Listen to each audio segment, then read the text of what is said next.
The town of Cedar Gap, Montana Territory, had not seen rain in 61 days when the cattle began to die, and by the time the town gathered in the stock barn on a scorched evening in August of 1878, folks had already decided whose fault it was.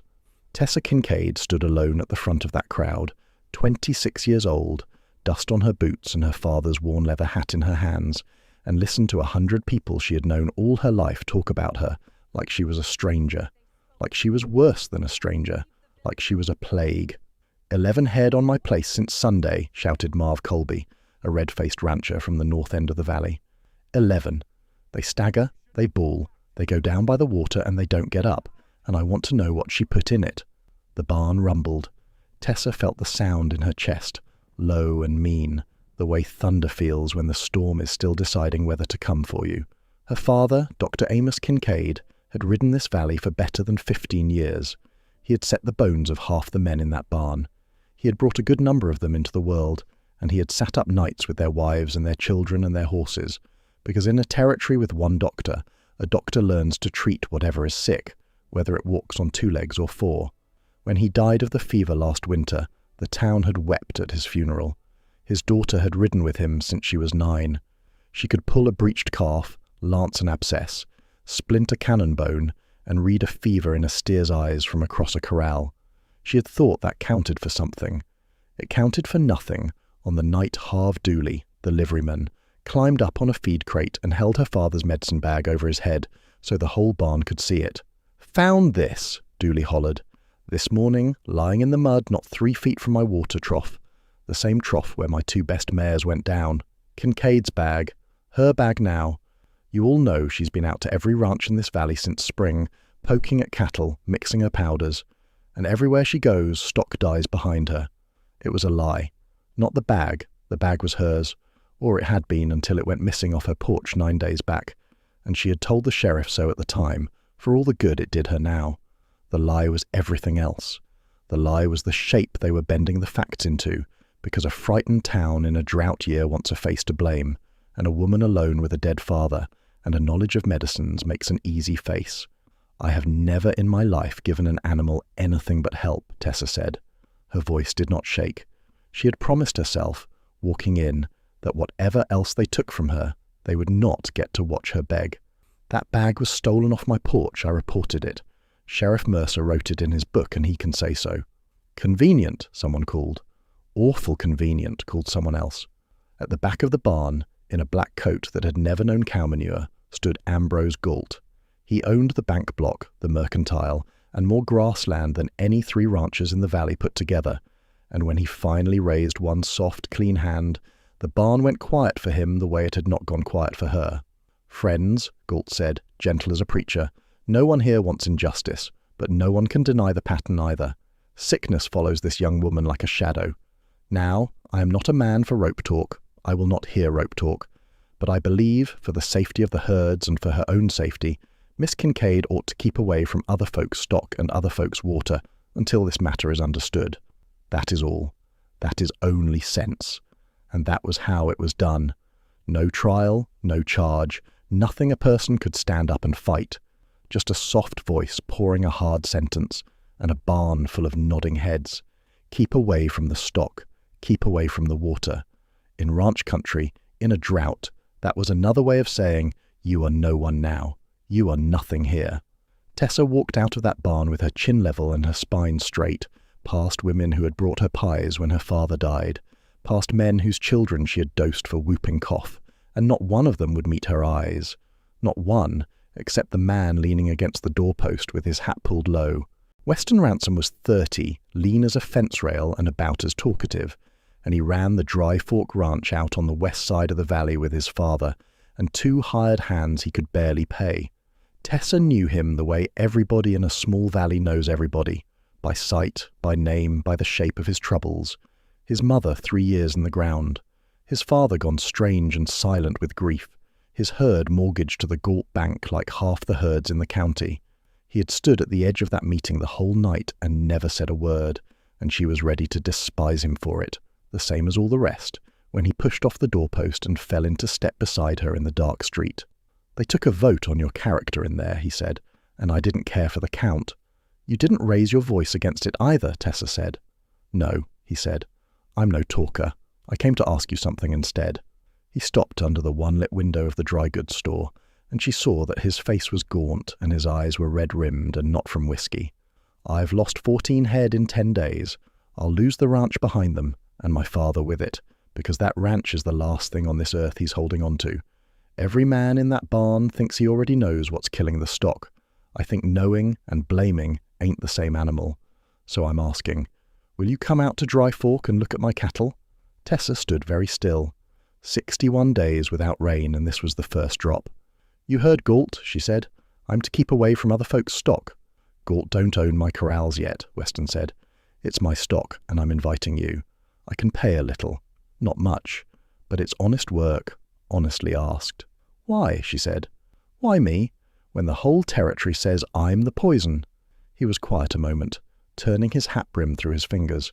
Because your pa pulled me through a fever when I was a half-grown boy, he said, and I watched you hold down a cut horse last spring at the Colby place and sew it like it was Sunday needlework. Folks that heal don't turn to killing for no reason anybody's named. And because if I'm wrong about you, I've lost nothing I wasn't losing anyhow. But if they're wrong about you, then somebody in this valley ought to act like it. If you have ever been blamed for something you did not do, if you have ever stood alone while a whole room decided who you were without asking you, then you know exactly what that one plain offer meant to Tessa Kincaid. Stay with her now, because this woman is about to ride out of the town that threw her away, and what she finds in the dying herds of Dry Fork Ranch will turn the whole territory on its head. She rode out the next morning before first light, her father's battered old kit strapped behind the saddle, down the long, silent road west with the drought. Brown hills going grey, then gold around her. Nobody waved from the porch as she passed.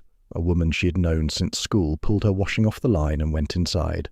Tessa kept her eyes on the road and her hands soft on the reins, and she said to herself what her father used to say when the night calls came, in blizzard weather. You do the work in front of you. The rest is weather. Dry Fork Ranch sat in a fold of the western hills, a low log house, a barn going shabby, brown pastures running down to Sweetgrass Creek. It had been a proud place once, and the pride had stopped about 3 years back, by the weathering, as if the whole ranch had been holding its breath ever since a woman named Ruth Ransom died in the back bedroom. Weston met her at the gate and took her straight to the sick pens, and what she found there would have broken a softer heart before it ever got to work. 14 dead already, he had said. Another 9 were dying. They stood trembling in the dusty pen, heads hung low, eyes gone dull as creek stones. A young cow went down while Tessa watched, folding at the knees like a puppet with the strings cut, and the sound she made was one Tessa had heard in nightmares since she was a girl. Plague, they're all saying, Weston said quietly. Texas fever, or anthrax, or a judgment from God, depending which church pew you ask. Tessa climbed the rails and dropped into the pen. Let's ask the cattle, she said. She worked until the light went, and then she called for lanterns and worked on. She went over every sick animal hide to hoof, eyes, gums, tongue, pulse, the sound of the gut, the smell of the breath. She opened the freshest of the dead ones with her father's knives, out behind the pens where the wind was right, and Weston held the lantern and did not flinch, which she noted, because most men flinch. And slowly, hour by hour, the animals themselves began to testify. No fever. That was the first thing, and it was the loudest. A plague burns. Every cattle sickness she had ever fought announced itself in heat, and these animals were cool to the touch even as they died. No swellings under the jaw, no blood staining the nose, lungs clean as a whistle. But the stomach of every animal she opened was angry red inside, scalded looking, like something had gone through it burning. She sat back on her heels at 2 a.m, bloody to the elbows, and looked up at Weston Ransom in the lantern light. Whatever this is, she said, it isn't catching. Nothing that passes animal to animal looks like this. This came in through the mouth. They ate it or they drank it. The feed's the same hay we've cut off this place for 10 years, Weston said. Then it's the water, Tessa said. Something is in the water. She started a chart that night on the back pages of her father's old casebook paper, the way he had taught her. Every animal, sick, dead or sound, where it grazed, what it ate, and above all, where it drank. She wrote until her hand cramped and the lantern guttered, and when Weston finally made her stop, the eastern sky was going grey. He brought 2 tin cups of coffee out to the corral fence, and they drank it standing up, too tired for chairs, watching the light come up over the brown hills. "You always work like that?" he asked. "Like the night's an insult to be answered?" "My father used to say sickness doesn't keep town hours," Tessa said. "So we didn't either." Weston looked at her sidelong over his cup. "They're fools in that town," he said. "That's all I wanted to say. I've watched you work one night, and I know more about you than the whole barnful of them put together." "You don't know me, Mr. Ransom." "No," he agreed. "But I know work. Work don't lie." It wasn't much, as speeches go, but Tessa Kincaid had been living on scraps of decency for a long while, and she found that one filled her up more than she wanted to admit. There was a third soul on Dry Fork Ranch, though she did not properly meet him for 2 days. Enoch Ransom, Weston's father, was 61 years old and had spoken perhaps 100 words since his wife died. He kept to the house and the barn, a grey, stooped shape at the edge of things, and when he did pass Tessa in the yard, he looked through her like she was a fence post, or worse, like she was exactly what the town said she was, poison walking on 2 legs, come to finish off what little he had left. "Don't mind him," Weston said low. "He's not been himself since Ma passed. Truth told, he's not been anybody." But Tessa had grown up around grief. Her father's trade was half medicine and half sitting with people while their world ended, and she had learned young that grief is not rudeness, even when it wears rudeness like a coat. She also noticed what Weston, too close to it, maybe could not. She noticed that the old man spent his days in one particular stall of the barn with one particular horse, a tall bay gelding, 17 if he was a day, ribs starting to show, standing with his head in the corner the way horses stand when they have decided to be done with living. Enoch would sit on an overturned bucket outside that stall for hours, not talking, not touching, just keeping company with the one creature on the place that seemed to feel exactly the way he did. On her 3rd evening, she asked one of the hands about the horse, and the hand looked around first to make sure no Ransom was in earshot. "That's Duke," he said. "That was Mrs. Ransom's saddle horse. Nobody's ridden him since she passed. Old man won't let nobody touch him, and won't do nothing for him neither. Horse has been failing all summer. Between you and me, ma'am, when that horse goes down, I believe the old man means to go down with him." That night, after the corral work was done and the house was dark, Tessa took her lantern and her kit and let herself into the barn. She was breaking the only rule of the place, and she knew it. She did it anyway, because she had watched that horse across the yard for 3 days, and she was fairly sure she knew what was wrong with him, and it was not a broken heart. Or not only. His teeth were a ruin. That was the heart of it, an old horse's back teeth gone sharp and rotten so that every mouthful of feed hurt him, and so he had quietly stopped eating, and everyone had read his starving as sorrow. There was a poultice worth of infection in one cheek besides, and she drained it and floated his teeth with her father's rasp by lantern light, the old gelding too weak and too gentle to fight her, and then she stood there half the night, coaxing warm bran mash into him a handful at a time, whispering to him about nothing at all the way her father used to whisper.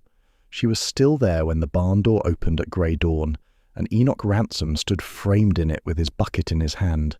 He looked at the stranger woman in his wife's horse's stall, at the empty mash bucket. He looked at Duke, who lifted his head over the stall door, ears forward for the first time in months, and rummaged his whiskery muzzle against the old man's coat, looking for more. Enoch Ransom did not say a single word. He stood there a long moment with his jaw working, then he turned around and walked back to the house. But that evening, when Tessa came in from the pens, there was a second plate laid at the kitchen table, where before there had been food left for her on the porch like a barn cat, and the plate was set, Weston noticed, with something moving behind his eyes, at Ruth Ransom's old place. Now the chart began to speak. Tessa spent 2 more days riding Dry Fork pasture by pasture, checking every bunch of cattle against her pages, and on the 5th night she spread the whole of it across the kitchen table and stood over it with a lamp, and the pattern rose up out of the paper so clear and so cold that the hair stood up on her arms. Dry Fork watered its stock from 3 sources. There was the North Well with its windmill, there was a spring-fed pond in the east pasture, and there was Sweetgrass Creek, which came down out of the hills through the Galt Range above and ran the whole length of the valley, touching 6 ranches before it left the county. Every animal that drank from the well was sound. Every animal on the pond was sound. Every single head that was sick or dead, everyone, without exception, watered on the creek. "It's not a plague," she said. Weston and Enoch were both at the table now, the old man silent but present, which was his new way. Plagues don't read fences and they don't check maps. This does. The sickness follows Sweetgrass Creek. Nothing else. It isn't sickness at all. It's poison, and there's poison in that water because somebody's putting it there. The kitchen was quiet a long moment, the lamp hissing. "The Colby place is on that creek," Weston said slowly. "Dooley waters his mares off the town branch of it. The Petersons, the Ruiz outfit, Widow Hartley, that's the whole roll call of the dead stock in this valley, Tessa. Every ranch that's been hit sits on that one creek." "And every ranch that's been hit," Tessa said, "has a note at the Galt Bank. You told me so yourself, yours included." She turned another page, and her voice went quieter. "And it isn't only stock. The Ruiz children have been poorly half the summer, the gripe, their mother called it, and the town blamed the heat. Their well failed in June. They've been hauling their drinking water from that creek. She watched that land where it fell, watched the two men take hold of it. Because a plague is nobody's fault, and a drought is God's business. But poison has a hand behind it, and a hand has a reason, and somewhere at the end of that reason was a man they could look in the eye." It was the next morning that Tessa found the gift. She came into the barn early to see to Duke. The old horse was eating like a colt now, filling out by the day, following her around his stall like a large, impolite dog, and there on the shelf beside his stall, laid out on a clean feed sack, were two things. The first was her father's medical kit, not the stolen bag, her second kit, the shabby one she had brought to Dry Fork, which had been coming apart at the seam and the handle. Someone had mended it. The leather was oiled dark, the split seams sewn tight with a saddler's neat stitch, the handle rebuilt around a new core. Careful work, hours of it, the kind a man does when he means it. The second thing was a small brass locket on a worn chain, and inside it, a faded tintype of a young woman with laughing eyes. Tessa stood there holding it, not breathing. She had been in the valley long enough to know Ruth Ransom's face. Behind her, from the doorway, she heard the bucket set down. She turned, and there was Enoch, and the old man's face was working, and then, like a dam going all at once after 3 dry years, Enoch Ransom put his hands over his face and wept. She did not tell him it was all right. She did not tell him anything. She knew better than that. She just stood with him in the dusty gold morning light of the barn, one hand on his shoulder, while Duke rummaged at the old man's pockets, until the storm passed through. "She'd have liked you," Enoch said at last, thick and rusty. "Ruthie, she'd have set you right down at her table and never let you leave." He wiped his face on his sleeve and stood straighter than Tessa had yet seen him stand. "You keep that locket, girl. Courage ought to wear courage." And that evening she overheard him, she did not mean to, but the window was open, talking to his son on the porch, his voice rough with disuse but steady. "I was wrong about her, and so is every fool in that town. That girl's no poisoner. She's the only doctor this valley's got left, and she's the only hope it's got either. Whatever she means to do about that creek, Weston, we back her, to the last dollar and the last fence post. Are you hearing me, son?" "I hear you, Pa," Weston said. There was a smile in his voice. "I was there a week before you." Tessa stood by the window with the locket in her fist, and let herself, for one dangerous moment, feel it.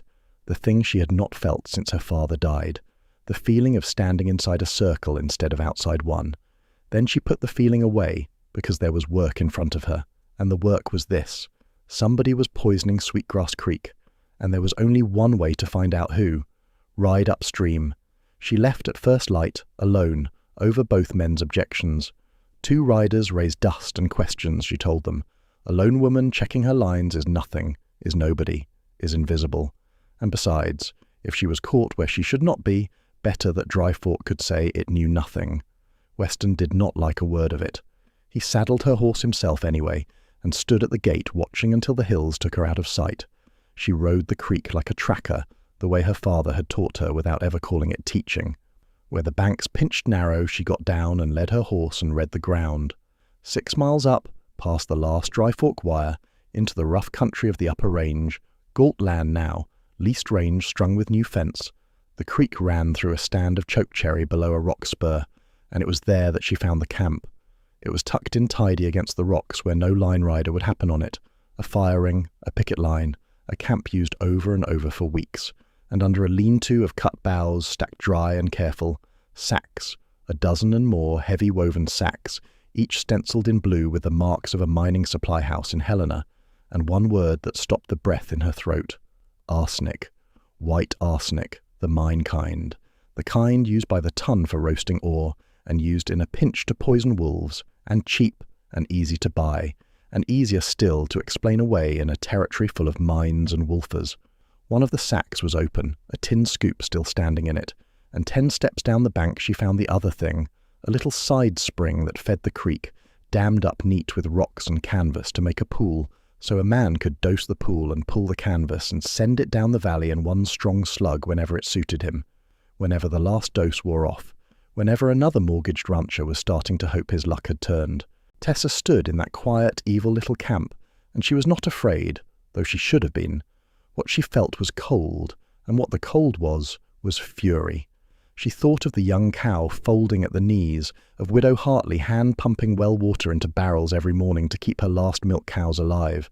She thought of a whole town of frightened people pointing at her, while this sat up here under a lean-to with a scoop standing in it. She took no sacks. A lone rider could be caught, and a caught sack could be lied about. Instead she did what her father would have done. She wrote it all down, every mark and stencil, made a map of the camp and the damned spring, took one double handful of the white powder in a stoppered sample bottle from her kit, memorized the shoe marks of the horses on the picket line, one of them cracked-heeled, distinctive as a signature, and rode home the long way, by the ridges, so that no one on the upper range would see which chimney her dust went home to. That night at the Dry Fork table she laid it all out, and the 2 men went very quiet. "Mine arsenic by the hundredweight," Weston said at last. "That's not a grudge, that's freight, that's money. Somebody ordered that, somebody hauled it, somebody's paying wages on it." "And freight leaves paper," Tessa said. "Nothing crosses this territory without a bill of lading. Tomorrow I'm going to town, to the freight office, and I'm going to find out who shipped better than a half-ton of arsenic into a valley that hasn't got a working mine in it." "Town," Weston said, "where you're forbid to walk near a water trough, where half the street would sooner throw a rope over a beam than a good morning your direction." "Yes," Tessa said, "that town." "Then I'm riding with you," he said, in a voice she had not heard him use before, and Enoch thumped his hand flat on the table like a gavel, and that settled that. "Stay with this story, friend, because right here is where the hunted woman turns hunter, and if you have ever wanted to see a lie dragged out into the daylight by its heels, what happens next in Cedar Gap is for you. The freight office of Cedar Gap was a plank building by the stock pens, and it belonged to a careful, colourless, honest man named Otis Reed, who had one God, and that God was his ledger. Every crate, sack, and barrel that came into the valley behind a team went through Otis Reed's book, and no man had ever caught that book in an error, and no man had ever charmed Otis Reed into an indiscretion either. He looked up when the bell rang, and his face did something complicated when he saw who had walked in. "Miss Kincaid," he said carefully. "There's folks would say you oughtn't be in town." "There's folks would say a lot of things, Mr. Reed," Tessa said. "You keep the straightest book in the territory. I've come to ask it one question. In the last 3 months, has any freight come into this valley from the Helena mining suppliers, Kellerman and Sons, by the stencil? Heavy sacks, the kind of goods nobody in a cow county has a use for." Otis Reed was quiet for a moment. His eyes went from her to Weston Ransom, standing big and calm at her shoulder, and something in the pairing seemed to weigh with him, because Otis Reed had been at that meeting in the stock barn, and Otis Reed, it turned out, had not cared for the Count either. "I don't gossip my book," he said at last, "but my book's a public record of lawful commerce, and there's no law against a citizen reading it while I drink my coffee." And he turned the ledger around on the counter and walked to the stove. It was there. It took her 20 minutes of columns, but it was there. 3 separate consignments across the spring and summer, from Kellerman and Sons of Helena, sacked goods, hundredweight upon hundredweight, invoiced not to any person, but to a company, the Territorial Land and Improvement Company, freight collected at the depot by wagon, teamster unlisted, and the company's local address given as a lockbox at the Cedar Gap Bank. "The Galt Bank," Weston said quietly, over her shoulder. "Every man in this valley knows Territorial Land and Improvement," Tessa said, keeping her voice down and her finger moving like she was still just reading. "It's the outfit that's been buying up the busted ranches. Peterson sold to it in June for half what his place was worth in any honest year. It bought the Ruiz outfit's note. Everybody thinks it's some syndicate back east. And it sits in a lockbox in Ambrose Galt's bank, Weston said. You want to lay money whose key opens it? They had the shape of it now. Poison the one creek that watered the mortgaged ranches. Let the drought take the blame, or a plague, or a scapegoat woman with a medicine bag. Let the dying stock drag the ranchers under, note by note. Then send the polite Eastern Company around to buy the graves cheap. It was tidy, it was patient, it was the kind of scheme a soft-voiced man builds when he has learned that a ledger kills quieter than a gun. But the shape of a thing is not proof of a thing, as her father used to say, about diagnosis and about men, and that was when the woman found them. She came out of the alley beside the bank as they untied their horses, a small, plain, quick-eyed woman in a grey dress, a clerk's ink on her fingers. Hattie Ames had kept Ambrose Galt's books for 4 years, and she stood in the shadow of the alley, gripping a flat parcel wrapped in oilcloth like it might bite her, and what she said, low and fast, Tessa never forgot. "You're the doctor's daughter, the one they blamed." It was not a question.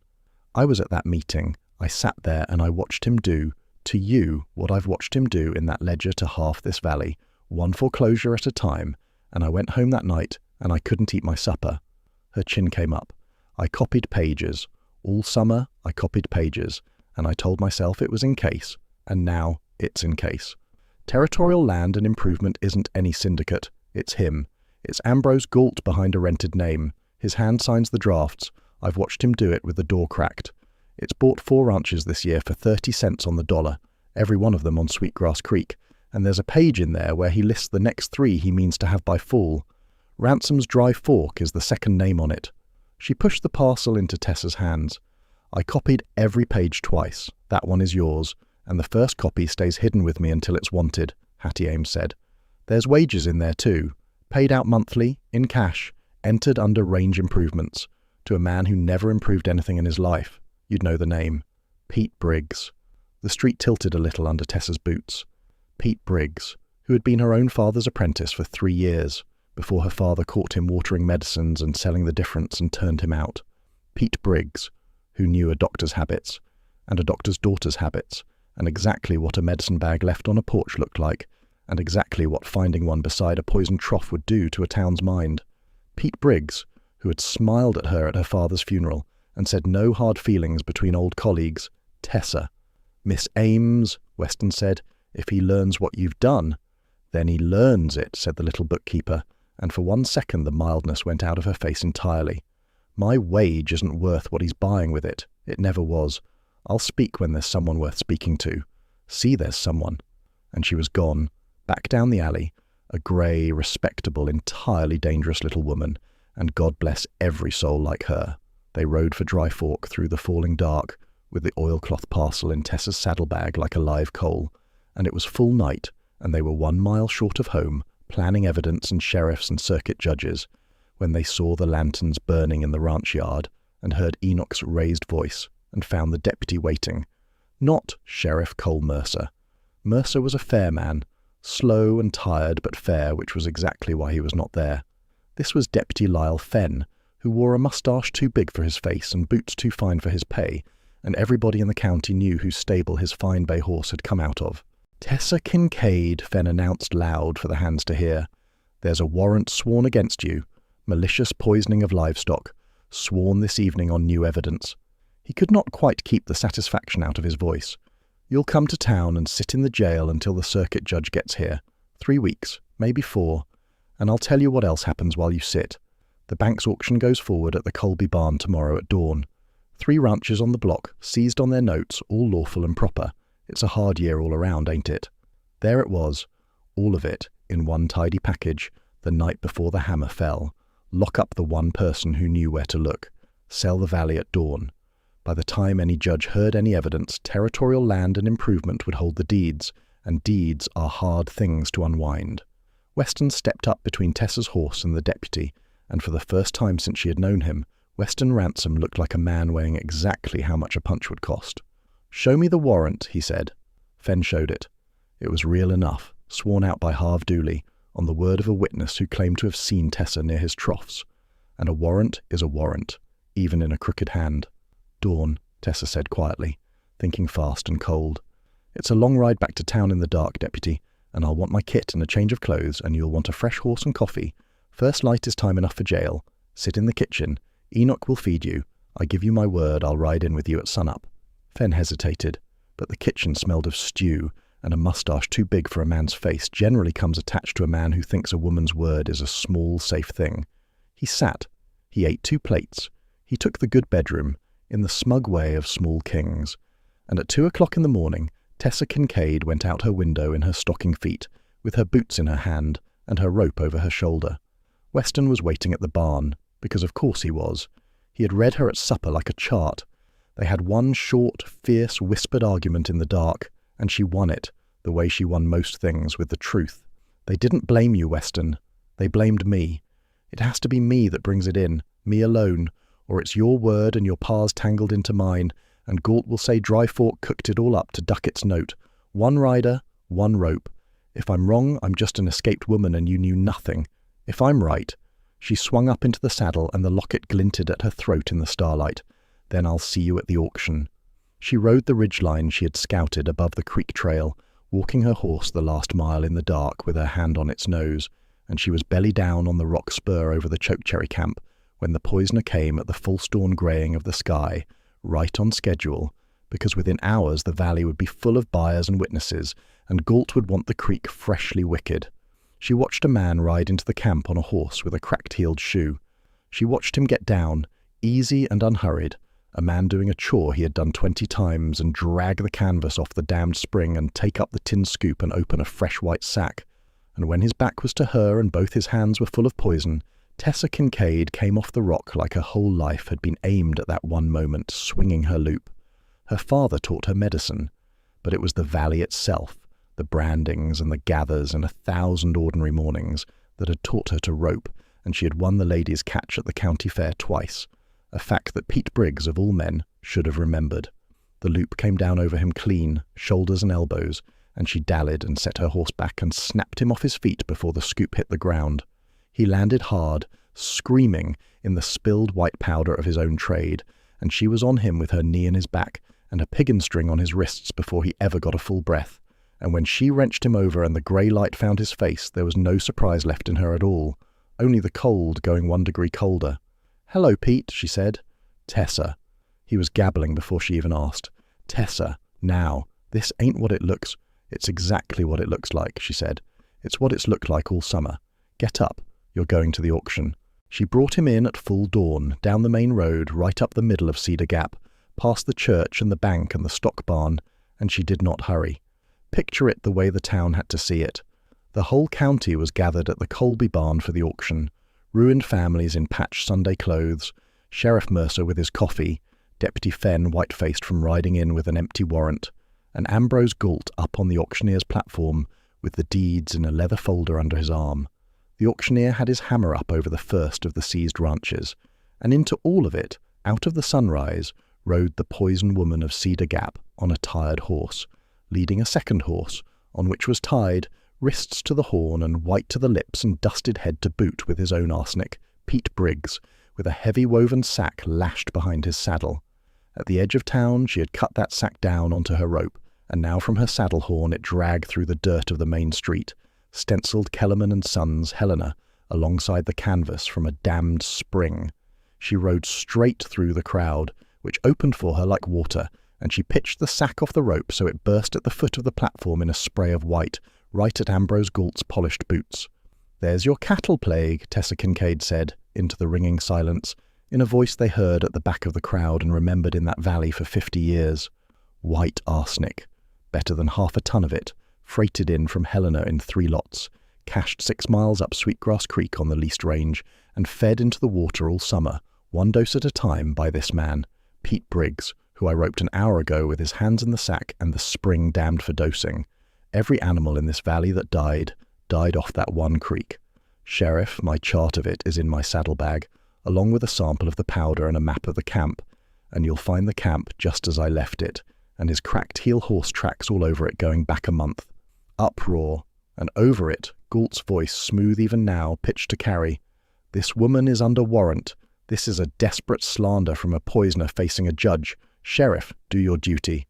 "Oh, I'm under warrant," Tessa said. Sworn last evening, wasn't it? The night before the auction? Awful convenient.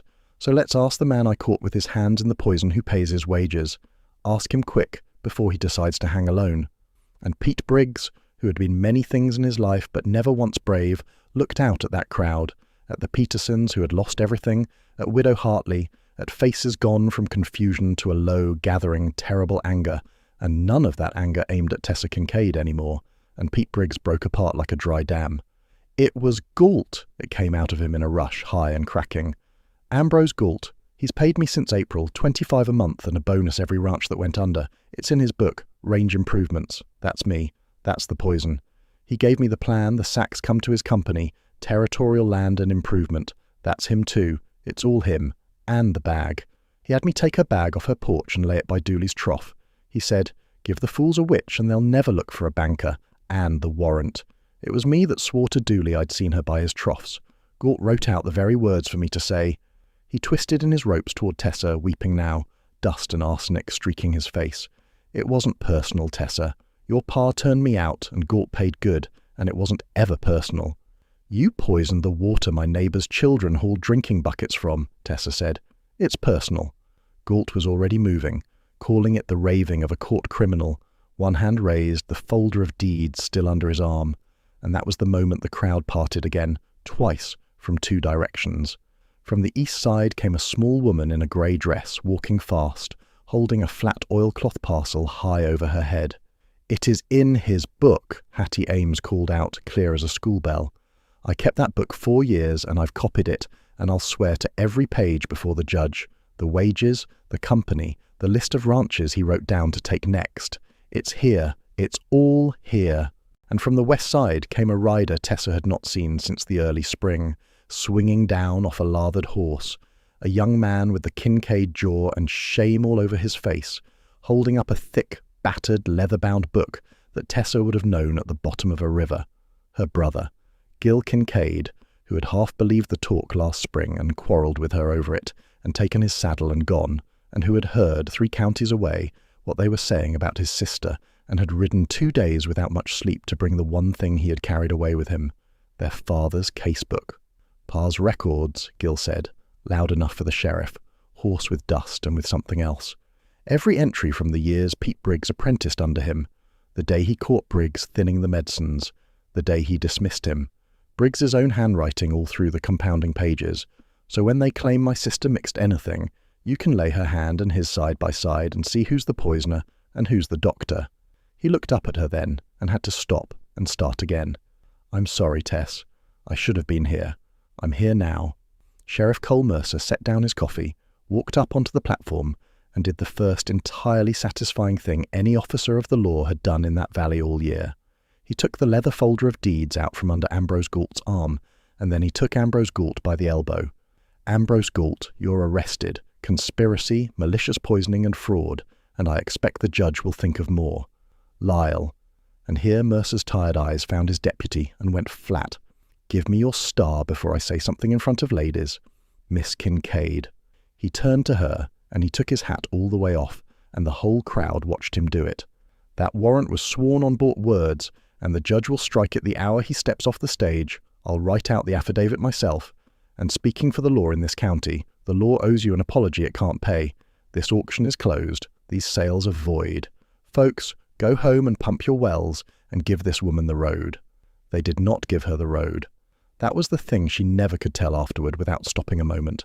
The crowd that had once packed a barn to blame her closed around her horse in a wave, Peterson's weeping, Colby wringing her hand and stammering, Widow Hartley reaching up to grip her wrist with both hard old hands, 100 people who had been wrong, all trying at once to be right, and over all their heads, standing back by the corral with his father beside him, Weston Ransom, who had been right the whole time, saying nothing at all, just looking at her, just smiling that small smile, the one that lived mostly in his eyes. The circuit judge came 3 weeks later, and it went the only way it could, with Hattie's copied ledgers, and Otis Reed's freight book, and the casebook, and the chart, and the camp, and a weeping Pete Briggs all singing the same song. Briggs went to the territorial prison. Lyle Fenn lost his star for good and answered to the judge for the part he played. Galt went too for a long time, and his soft voice availed him nothing at all in front of 12 ranchers in a drought year. Territorial land and improvement died on a lawyer's table, its cheap-bought ranches unwound to their families, its notes taken over fair by a new bank association with Otis Reed, of all people, sternly on its board. And on an afternoon in late September, standing on the courthouse steps, the judge said into the public record the words the town had already learned by heart, that the warrant against her was struck for the perjured thing it was, that no fault lay on her for riding out of a crooked arrest, and that Tessa Kincaid left this court without a stain, with the thanks of the territory, having done for this valley what the whole apparatus of the law had failed to do. The rains came in October, the way they do, all apology and no explanation. Tessa stayed at Dry Fork through the trials, because Enoch flatly refused to discuss any other arrangement, and one grey-gold evening after it was all over, Weston found her at the corral fence, watching the yearlings, and stood beside her a while in his usual eloquent silence. "There's a good house standing empty at the near edge of town," he said at last, "and the county's talking about how it's got no doctor, human or otherwise. A person could hang out a shingle in Cedar Gap and be busy from the first morning." He turned his hat in his hands.